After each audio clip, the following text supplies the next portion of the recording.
Minimum length of string after operations. इस problem में हमें एक स्ट्रिंग दिया हुआ है। हम इस स्ट्रिंग पर एक ऑपरेशन परफॉर्म कर सकते हैं, कितने भी नंबर ऑफ टाइम्स परफॉर्म कर सकते हैं। ऑपरेशन क्या है? हम एक इंडेक्स आई चुने, इस तरह से चुने कि जो उस पर करेक्टर हो। जैसे मान लो उस पर करेक्टर सी है, उसके लेफ्ट में भी एक सी एग्जिस्ट करता हो और उसके राइट में भी एक सी एग्जिस्ट करता हो। जो हमने इंडेक्स चुना वहां पर जो करेक्टर है उसके लेफ्ट साइड में भी एक सेम करेक्टर एग्जिस्ट करता हो, राइट साइड में भी सेम करेक्टर एग्जिस्ट करता हो। एडजेसेंट होना जरूरी नहीं है, लेकिन लेफ्ट साइड में और राइट साइड में सेम करेक्टर एग्जिस्ट करना चाहिए। अगर करता है तो हम क्या कर सकते हैं? Delete the closest character to the left of index I that is equal to SO5। जो हमारा करेक्टर सी था, इसके लेफ्ट साइड में जो हमारा सेम करेक्टर है, जो नियरेस्ट सेम करेक्टर है, उसको डिलीट कर सकते हैं।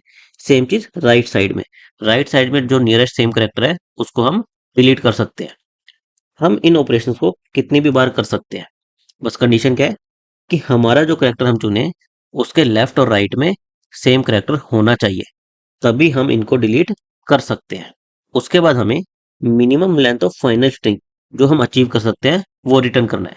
हम इन ऑपरेशंस को करते जाएं, जितने हम डिलीशन परफॉर्म कर सकते हैं कर दें। उसके बाद ऐसा स्ट्रिंग जिसमें हम फर्दर इन ऑपरेशंस को नहीं कर पाएंगे, उसकी लेंथ कितनी आएगी वो हमें रिटर्न करनी है। जैसे यहाँ पर एग्जांपल देखो, A B A A C B C B B, ये हमारे कुछ करेक्टर्स दिए हैं। अब अगर इसमें हम ए इस ए को देखें, इसके लेफ्ट में भी एक ए एग्जिस्ट करता है, राइट में भी एक ए एग्जिस्ट करता है। यानी कि हम इसके लेफ्ट और राइट में एक एक ए को डिलीट कर सकते हैं। हम इस ए को डिलीट कर दें, इस ए को डिलीट कर दें। फिर अगर हम बी देखें, हमारे इस बी के लेफ्ट में भी एग्जिस्ट करता है, राइट में भी एग्जिस्ट करता है। तो हम इस लेफ्ट वाले को भी और राइट वाले को भी डिलीट कर दें। अब हमारा क्या बचा? एक ए बचा है, दो हमारे सी बचे हैं, दो हमारे बी बचे हैं। हमें अगर कुछ डिलीट करना था तो एटलीस्ट सेम थ्री कैरेक्टर्स चाहिए थे। हम जो भी करेक्टर चुनते, IS इंडेक्स पर जो भी करेक्टर चुनते, लेफ्ट साइड में भी सेम करेक्टर होना चाहिए था, राइट साइड में भी सेम करेक्टर होना चाहिए था। यानी कि जो भी हम करेक्टर चुनते उसकी फ्रीक्वेंसी एटलीस्ट 3 होनी चाहिए थी, तभी हम डिलीट कर सकते थे। लेकिन अभी हमारे किसी भी करेक्टर की फ्रीक्वेंसी 3 नहीं बची, तो हम फर्दर डिलीशन ऑपरेशन परफॉर्म नहीं कर सकते। तो हमारी लेंथ कितनी बची? 1 2 3 4 5। ये हमें रिटर्न करना है, वो स्ट्रिंग की लेंथ जो मिनिमम हम अचीव कर सकते हैं।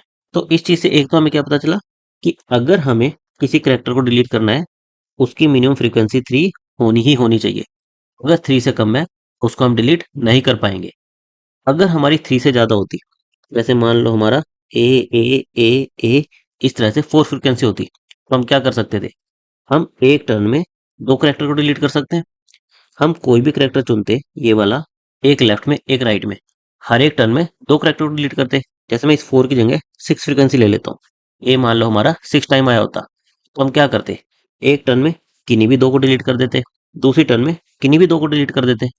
हमारी फ्रीक्वेंसी हमेशा दो दो से कम होती, उस करेक्टर की फ्रीक्वेंसी दो दो से कम होती, और लास्ट में हमारी फ्रीक्वेंसी जब भी 3 से कम आ जाए तो हम फर्दर डिलीट नहीं कर सकते। जैसे जब हमारी इवन थी तो लास्ट में हमारे दो बचेंगे। क्यों? क्योंकि जैसे हमारी इवन थी तो हमेशा दो से कम होगी, -2 करके 4 आएगी, फिर -2 करके 2 आएगी, तो हमेशा हमारा लास्ट में 2 बचेगा। जब भी हमारे करेक्टर की फ्रीक्वेंसी इवन होगी तो हमेशा हमारा लास्ट में 2 बचेगा। सिमिलरली अगर हमारी फ्रीक्वेंसी ओड होती, ए ए ए ए ए, अगेन हमारा 2 से ही डिक्रीज होती, हर बार हम दो ही कैरेक्टर्स डिलीट कर सकते थे। तो हमारा 5 से 3 आता, फिर 3 से 1 आता। इसके बाद हम फर्दर डिलीट नहीं कर सकते थे। हम पहले इन दो को डिलीट करते, फिर इन दो को डिलीट करते, तो हमारा 1 बचता।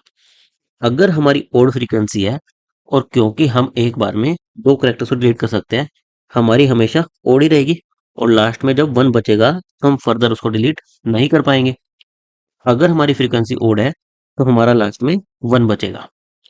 तो हमारे केसेस क्या क्या बने? अगर हमारी फ्रीक्वेंसी लेस देन 3 है तो जो भी उस कैरेक्टर की फ्रीक्वेंसी है हम उसको चेंज नहीं कर पाएंगे।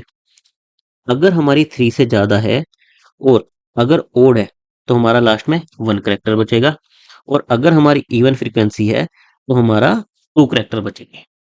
हमारे यही केसेस होंगे, यही हमारा ऑप्टिमल एल्गोरिथम होगा जिससे हम minimum length of string achieve कर पाएंगे। तो सिंपली हमें इन्हीं 3 केसेस को हैंडल करना है। हमें क्या करना है? हर एक कैरेक्टर की फ्रीक्वेंसी को स्टोर कर लेना है। हम सिंपली स्ट्रिंग पर एक लूप लगाएंगे, हर एक कैरेक्टर की फ्रीक्वेंसी को स्टोर कर लेंगे। जैसे यहाँ पर हमारे ए की फ्रीक्वेंसी कितनी है, 1 2 3। ए की हमारी फ्रीक्वेंसी है 3, बी की हमारी है 4, सी की हमारी है 2। तो सबसे पहले हम ए को देखेंगे। ए की फ्रीक्वेंसी 3 या उससे ज्यादा है, तो यानी कि हम इसमें से करेक्टर्स को रिमूव कर सकते हैं। और क्योंकि ये ओड है, तो यहाँ से हमारा लास्ट में 1 ए बचेगा। फिर बी, इसकी भी 3 से ज्यादा है और हमारा इवन है, यानी कि लास्ट में हमारे दो करेक्टर्स बचेंगे। क्यों? क्योंकि हर बार हमारे दो से फ्रीक्वेंसी डिक्रीज होगी, और जब ओड होगा तो लास्ट में 1 बचेगा, और इवन होगा तो लास्ट में 2 बचेगा, जिसके बाद हम फर्दर डिलीट नहीं कर पाएंगे। सी हमारा 3 से कम ही है, तो जो भी इसकी फ्रीक्वेंसी होगी वो लास्ट में रहेगी रहेगी। तो इन सब का सब 1 + 2 + 2, लास्ट में हमारे 5 कैरेक्टर्स बचेंगे स्ट्रिंग में, इनको हम डिलीट नहीं कर सकते। तो हम क्या करेंगे, सबसे पहले हमारे स्ट्रिंग पर एक लूप लगाएंगे और हमारे हर एक कैरेक्टर की फ्रीक्वेंसी स्टोर कर लेंगे। फ्रीक्वेंसी स्टोर करने के बाद हमें क्या करना है, हर एक कैरेक्टर की फ्रीक्वेंसी चेक करनी है, और अगर वो 3 से कम है तो हम उसको डिलीट नहीं कर सकते, उतना काउंट हमारे आंसर में ऐड हो जाएगा। अगर हमारी 3 से ज़्यादा या इक्वल है, तो हमें चेक करना है कि हमारी फ्रीक्वेंसी ओड है या फिर इवन है। अगर ओड है तो हम डिलीट करते जाएंगे, लास्ट में एक करेक्टर बचेगा उस फ्रीक्वेंसी का। और अगर इवन है तो हमारे डिलीट करने के बाद लास्ट में 2 करेक्टर्स बचेंगे। तो इस पूरे लूप के बाद हमारे हर एक करेक्टर के कितनी फ्रीक्वेंसी बचेगी हमारे फाइनल स्ट्रिंग में, वो सब हम आंसर में ऐड कर देंगे और उसकी लेंथ को हम रिटर्न कर देंगे। इसकी हमारी टाइम कॉम्प्लेक्सिटी क्या आएगी, यहाँ पर हम एक एन साइज का लूप लगा रहे हैं और अनऑर्डर्ड मैप का यूज किया है, जिसमें ऑपरेशन हमारा क्या होता है, ऑर्डर ऑफ 1। तो यहाँ से हमारी ऑर्डर ऑफ एन आएगी। फिर अगेन हम हमारे मैप पर लूप लगा रहे हैं, हमारे सारे लोअर केस इंग्लिश लेटर्स दिए हैं। तो वर्स्ट केस में हमारे मैप का साइज कितना हो सकता है, 26 हो सकता है। तो यहाँ से हमारा 26 साइज का लूप लगेगा और अंदर हमारे कुछ कॉन्स्टेंट ऑपरेशन है। तो हमारी ओवरऑल टाइम वेलोसिटी क्या आ जाएगी, n+26, जिसको हम क्या कह सकते हैं, ऑर्डर ऑफ n। और हमारा स्पेस कितना लगेगा, हमने एक अनऑर्डर्ड मैप का यूज किया है जिसका साइज मैक्सिमम 26 हो सकता है।